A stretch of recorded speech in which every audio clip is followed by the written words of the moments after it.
Good morning, everybody. This is Vietka again, a programs manager from the Arts Engagement Department at the Old Globe, and welcome to Creative Youth Studio. On this week's episode, it is called From Theater to Blogging, and I'm very excited to introduce our guest artist for the week. She is a friend and a colleague, one of wonderful teaching artists, Rio Villa. She's an actress. She loves art. She likes being creative, but on today's mission, she is going to talk about how to be an online influencer, something that's very Gen Z these days. And I think it's relevant to a lot of people since we're going to be online for quite a while. So I think I'll just let Rio introduce the rest of herself. Rio, hi. Hi, Vietka. Thank you for having me today. I'm really excited to talk about this topic. I hope all of you that are listening are interested in it as well. The title of it is From Theater to Blogging. So I understand that we are, on the Old Globe's platform, and I'm talking about blogging. Like, how does that relate to theater? But I am definitely going to show you guys how I took my theater background and brought it to an online platform, just like what Vietka was talking about. But first, I want to honor the Kumeyaay people whose land we hold time and today, even if it's online from all of our homes. And I want to honor you. Thank you so much for being here with us on a Saturday morning. It's awesome that you're here. And yeah, we'll just get into it. So I am Rio Villa. Vietka already kind of told you who I was. I am a blogger, actress, and teaching artist for the Old Globe. So my blog is titled The 20-Something Traveler. I thought it would be interesting to talk about issues that I faced as a 20-something and then combine it with my passion to travel, and to just make travel accessible to everyone. I talk about how travel can be as little as staying within your neighborhood and city, but trying new things. It can mean going outside of your comfort zone, trying new food, or learning about new cultures just from home, right? To me, that is traveling. That is traveling outside of yourself, and it is extending yourself to learn about different things and to learn about different cultures in order to ultimately better myself. That's why I like to do it. I have a degree in theater, and the creative thinking skills I gained from theater have absolutely helped me with my blogging. So if you have a theater background, I'm going to show you what I mean. And as we go, I'm going to ask all of you to participate by giving your response to some of the questions that I ask. So my first question to all of you who are listening is, off the top of your head, if you're interested in blogging, what is a topic that you would like to blog about? And if you don't even know what blogging is yet, I will explain it to you in a little bit. But what is a topic that you might want to write about for online audiences? So the thing that is great about your skills and passion is that there are definitely people out there who share the same interests, share the same passions, that are searching for answers online within these topics. So this class is going to teach you how to reach that online audience and to find your niche. And I guarantee that your topic that you are interested in and are passionate about can be turned into quality blog content that online audiences will be searching for. And as we learned recently, because of COVID, being able to move everything over to an online platform has become crucial to all industries, theater and art included. So the fact that you are here with me virtually is already a great step. Like you're in this online world, and we're figuring it all out together. So I guess what I'm trying to say is that whatever you're interested in, it's possible to move it over onto an online platform, either for your own personal reasons, to show your art, to connect to people, or to potentially turn this into a career. So let's move on. What is blogging? some of you might be sitting here not knowing what it is. So it's a website that can be run by one person or by many people. They can provide information, opinions, they can be educational, they can be personal. They are also usually written in conversational style, right? It sounds like the person who wrote it is speaking to the readers. So how does this relate to theater? Let's break this down. Theater is created by and performed by a group of people or individuals. Like I said, a blog could be created by a group of people or individuals. And theater dialogue is written in conversational style. So if you're a theater person and you already know how to work with people, or you know how to write plays or create, creative projects in general, then you're already on a really, really good path towards being able to move this over to a blogging platform. And you already know how to kind of write in conversational style, how to be emotional, opinionated, and so it's similar, right? There's not too much difference between blogging and theater at this point. We'll dive into it a little bit more. And let's compare blogs that are examples of this. BuzzFeed, for example, you could argue and say that it's more of a website, but it is run by a group of people, and they have many different writers. This allows them to put out articles frequently, to share costs to run the website, and there are more people to do research and share ideas. So they're constantly putting out content, right? I'm sure most of us see BuzzFeed popping up on our feeds. My blog, on the other hand, is run by an individual, me.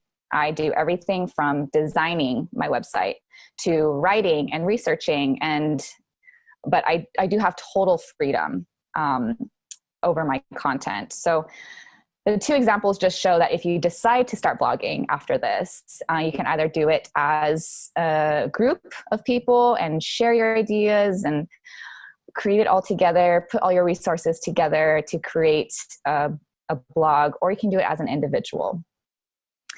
And then for the informal and conversational style, both BuzzFeed and my blog implement this. We try to include emotions, opinions, personal experiences, morals, and you find these elements in theater also. So you're starting to kind of see the connection that I'm trying to create. Hopefully you do. So let's move on. What is a content writer, and how is this different from a blogger?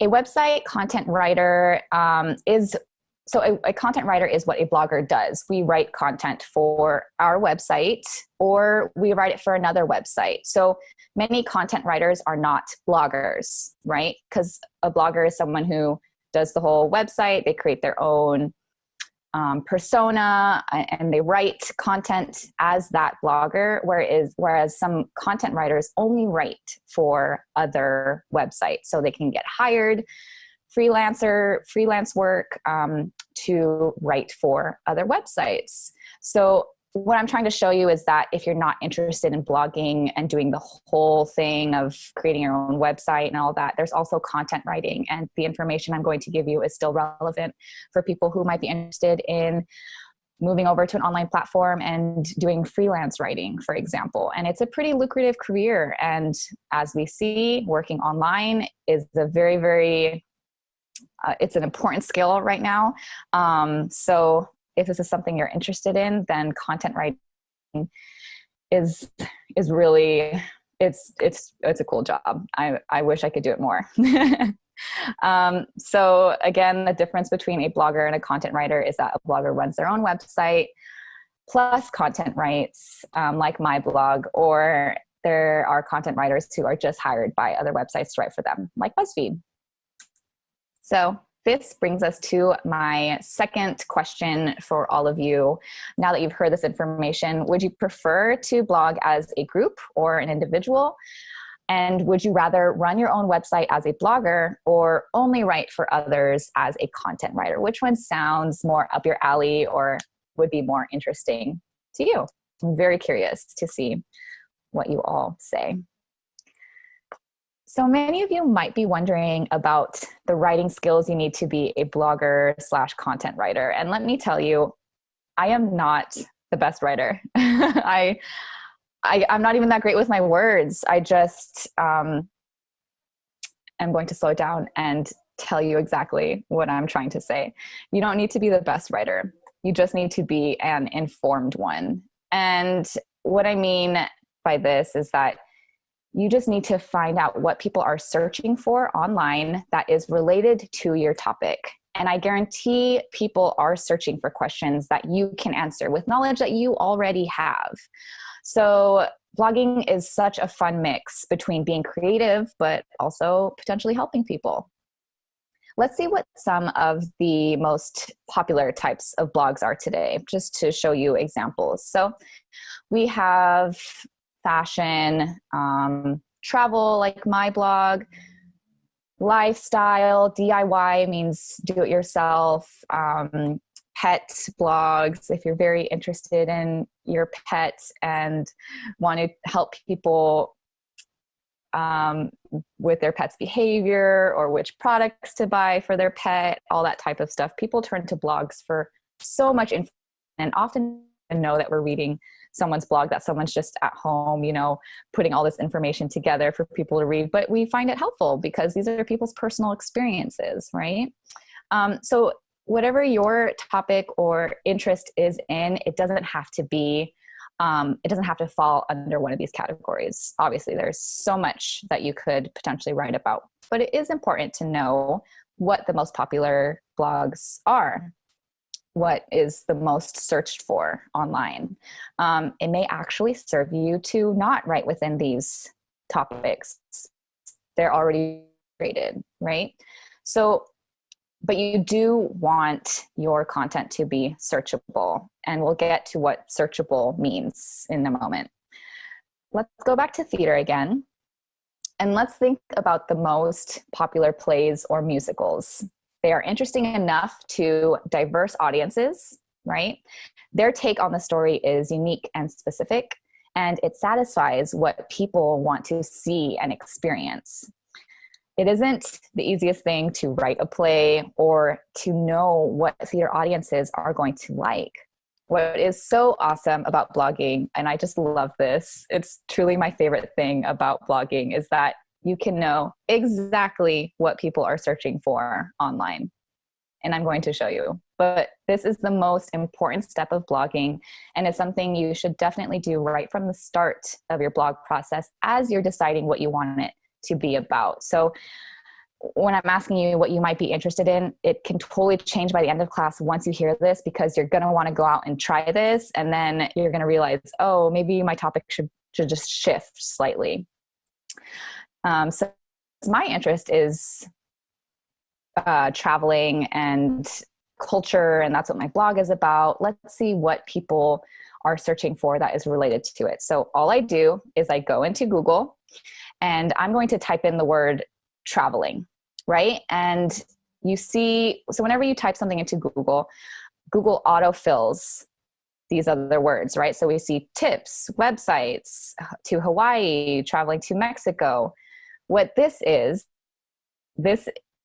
are the most popular search terms that people are looking for on Google. So for me as a blogger, what I'm seeing is literally what people are searching for that is related to my topic, which is travel. And this is such an important and free tool for bloggers. These are my key terms and key phrases for a potential blog about traveling. And I will explain further later what key terms and key phrases are. But why does this matter? Why do I need to turn something that I'm passionate about and kind of, look for what people are searching for online and aim it towards them? The reason is that we all want what we write to be read, right? Of course, if we are putting our time and creativity into writing a blog, we want people to see it. I think this is also very much related to theater. What would theater be if we didn't have an audience? What is blogging if no one reads it? It could just be an online journal of yours that you share out to friends and family. That could be, private. but how great would it be if a story that you have inspires someone or educates them or provides them with information that they need, kind of gives it more purpose, for me at least. So with your topics, you just have to find these key terms and key phrases related to it that are being searched for. And that's what we're discovering here. So let's go further into our search term right now, which is traveling. And let's look up traveling tips, which was the first one on our last list. So now we're seeing traveling tips during COVID, traveling tips during pandemic. We see to Japan, with a baby. So now I know from traveling, I got to traveling tips, and now I know what the top search terms related to traveling tips are. So before, traveling was just a very generic, if I look up traveling, you're probably not going to find my blog, right? But if you look up traveling tips, now we see that there is more. It gets more specific every time you kind of turn the keyword into a key phrase, right? So now I could write an article that includes many of these terms. So traveling tips with baby, traveling tips for Italy, traveling tips and tricks. That could be the title for one of my articles on my blog. I want to go a little bit further, and let's pick traveling tips for Japan. Let's see what happens, what shows up as the most popular search terms for traveling tips to Japan. And now we see Tokyo, packing, in winter. So now I have a very, very good idea for a blog about traveling that people are searching for. So I turned something that I'm interested in and passionate about, traveling, and I went into Google and I saw what people are searching for that is related to it. And now I have a specific idea for either a whole blog. My whole blog could be about traveling tips for Japan, right? Or it could just be a single article within my whole, within my blog, right? And it's specific and it's niche, and now it's searchable. So that's what I meant by searchable. And now people have a good chance of actually finding it, right? Whereas before, if I only shared it on Facebook and I didn't include key terms, and as I'm writing my blog, I will include these key terms throughout. And that would be more of like a second class to talk about how I actually include these key terms in my article. But the fact that you know how to search now for key terms that is related to your topic is huge. I wasn't doing this at the beginning, and I'm going to tell you later my mistakes that I made when I wasn't doing this at the beginning. But so your keywords and key phrases, this is the part of your blogging process where you find what people are searching for that's related to your topic and how they can access your work. You're literally just giving people the keys to find you and your content and your work and your creativity. Like I said, you can do this to decide the entire topic of your blog or for specific articles that you will write. So this brings me to my third question. I want to know, now that you know how to make your topic searchable, I want you to go into Google and search your topic using the most important search terms, or using the most important terms only. So mine's traveling and culture, but I just looked up traveling. So if yours is gaming, let's look up gaming and see what happens, what shows up after that. And I'm really interested how we went from your original topic to finding some search terms or finding key phrases that brings your topic to a more searchable and specific place. So I'm curious if you want to answer those and type those in and let us know what key phrases you found that are related to your topic. And now you all have a better sense of what people are searching for that is related to your passion and your skills. And how cool is that you can help answer these questions for an online audience using information that you already have or that you want to know more about. So I want to give you an example of how I totally failed as a blogger at first because I didn't do this. I didn't do this for about 2 years. So I started writing my blog. I started in about 2017. One of my first articles I wrote was titled "The Truth About Traveling." Sounds catchy, right? But when we looked up the word traveling on Google, did truth about traveling show up? It didn't, right? So it's not a top search term. Maybe 10 of my friends and family read it when I posted it on my Facebook. But why rely only on sharing your work for people to see it, right? Because I wrote this. I wanted a lot of people that I didn't know to read this. I would also love people that I do know, my friends and family, to read it, but I would love to reach an endless amount of people and share my passion. That's why I started this blog, was to share this information. So you want people to find your work organically through your keywords. Before writing my newest article, and it's called 10 Best Sushi Restaurants in San Diego, etc. You can see it here. I did my research this time. I saw that people were searching for sushi restaurants with outdoor seating in San Diego. And I did that just like I showed you by looking it up on Google. And people are really interested in COVID updates these days. So I wrote about sushi restaurants that are open and following COVID health and safety measures. I wrote about something that I like personally, so it's still within my travel and culture topic, but using key terms that people are searching for, and it brings them to my blog. And maybe if one day, if my blog has millions and millions of viewers, which I hope, then maybe someone will read that Truth About Traveling article from way back when. But still, it doesn't have those key terms that I would want it to have. So maybe one day I'll go back and edit it. But right now it's kind of like my little baby, my example of where I've been and how far I'm blogging. What I've started to teach you is called SEO. This is short for search engine optimization.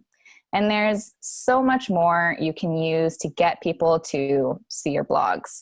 But this is just the first step. And I am going to, there is a link in the description to this video, and you can go to my blog, and I've written more about SEO and how to implement SEO in order to get people to find your work. And I think it's super important for anyone. If you're not even trying to blog, if you just want to bring people to your website, for whatever reason, you need to know SEO. And it sounds intimidating, but as I've shown you, it's there, it's just at your fingertips. You just have to know what it is and how it works. But since I started using SEO, which was a little over a year and a half ago, I went from having very, very minimal views on my blogs, and just recently I checked and I have reached about 50,000 views on my blog. So that was just really exciting for me to see and to put out there. And I'm just trying to show you that within a year, you could go from having only a few people look at your blog to having 50,000 people look at your blog. Now I want to bring us to another layer of content writing, which is research. Like I said, you don't need to be the best writer. You also don't need to know everything about your topic. And this is kind of my well-kept secret that I'm sharing with all of you. So please don't tell everyone that the 20-something traveler does this. No, everyone does this, but it's just something that you should know.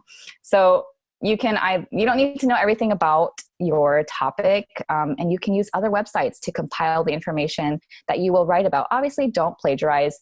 Use your own words. But if there's things that you don't know, for example, I'm writing traveling tips to Japan. I went to Japan to visit my mom there last year, but I don't know everything there is to know about Japan now. I've been there once, So the way that I can write travel tips about Japan is include things that I know personally that I would like to share. But if there's other things that I don't know that I need to fill in, I research it.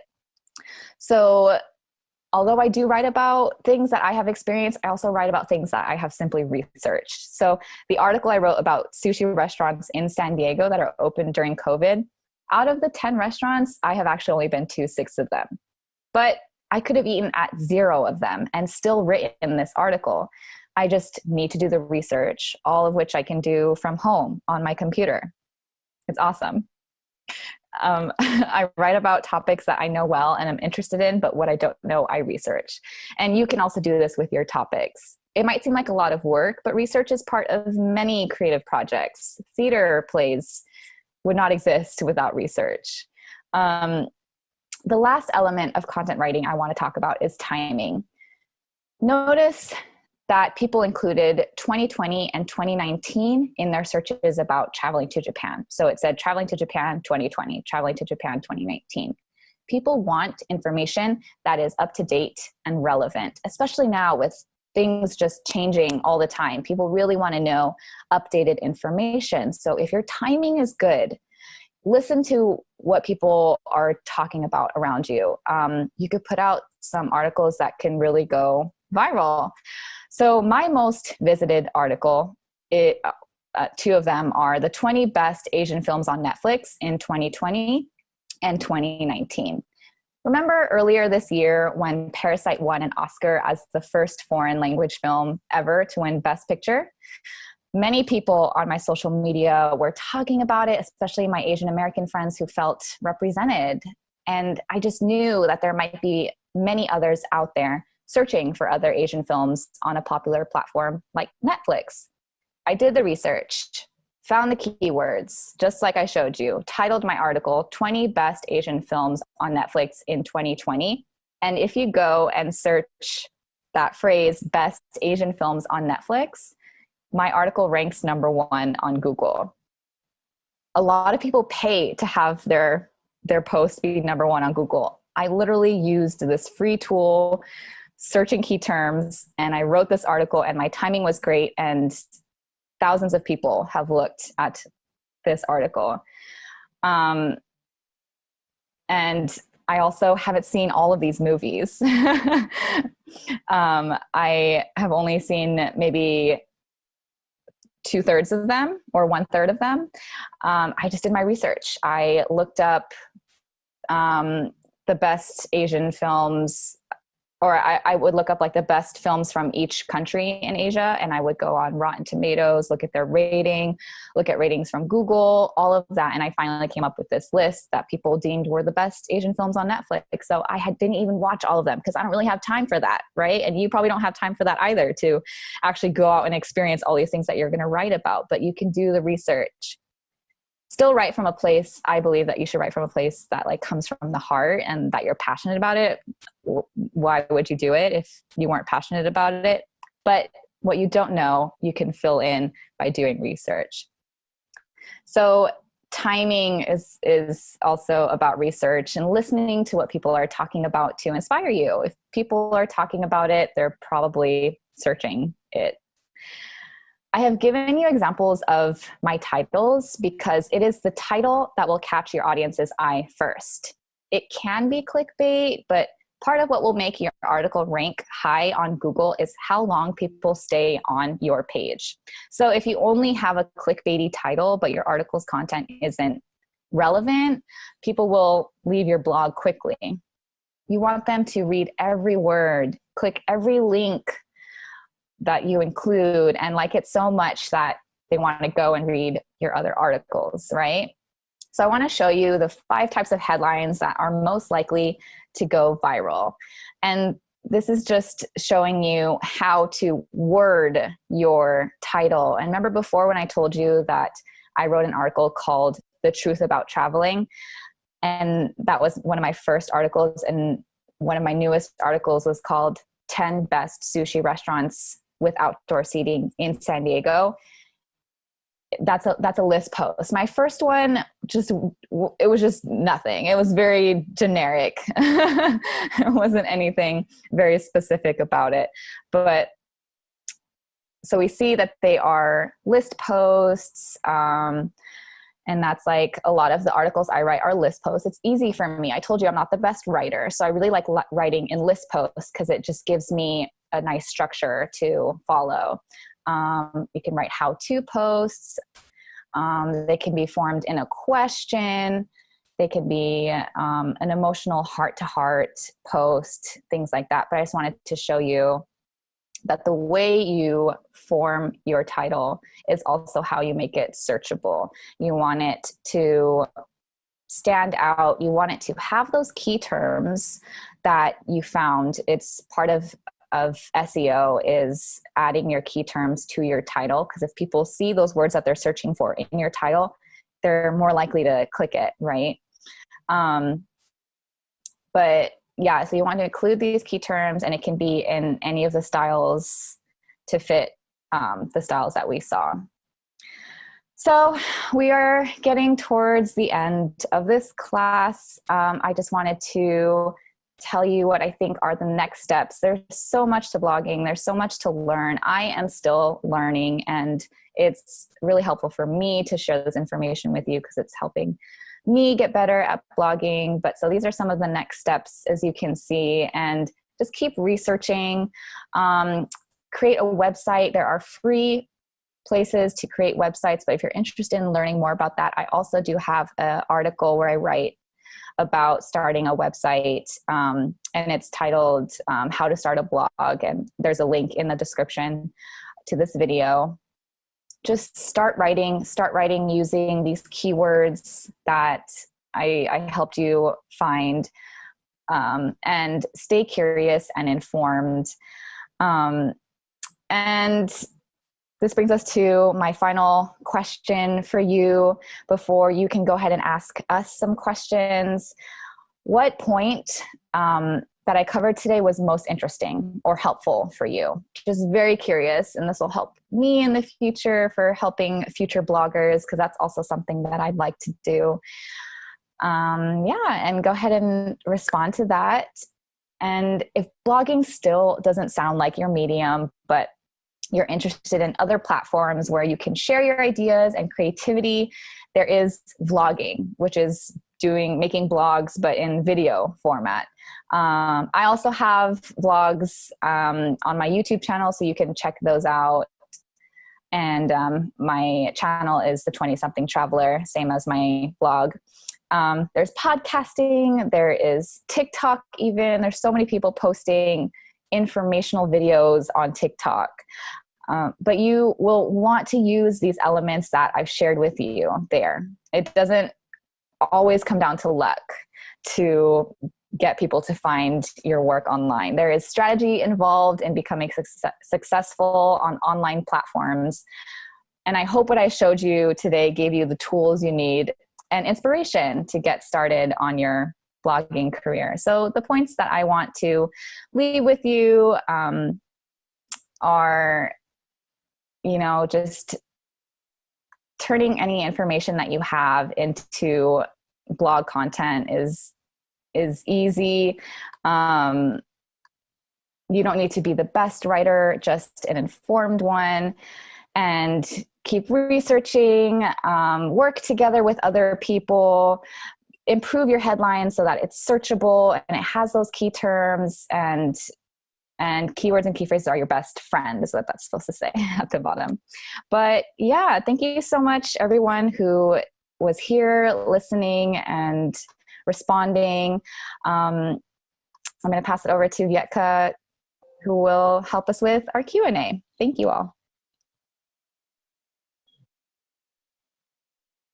Thank you so much, Rio. I'm so excited. I learned so much today. I didn't really know much about SEO before, and so all those really cool and free tips were really nice, especially for our young artists, right, who are just starting out. They might not have the income yet to pay for services like being the #1 top sponsored search result. Exactly. Yeah, thanks for pointing that out. Yeah.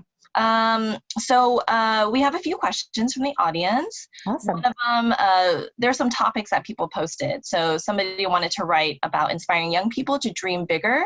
So more like an inspirational post. Do you have any thoughts on posts that are more general like that? Yeah, I would definitely say turn that into a list post, right? Like say the topic one more time.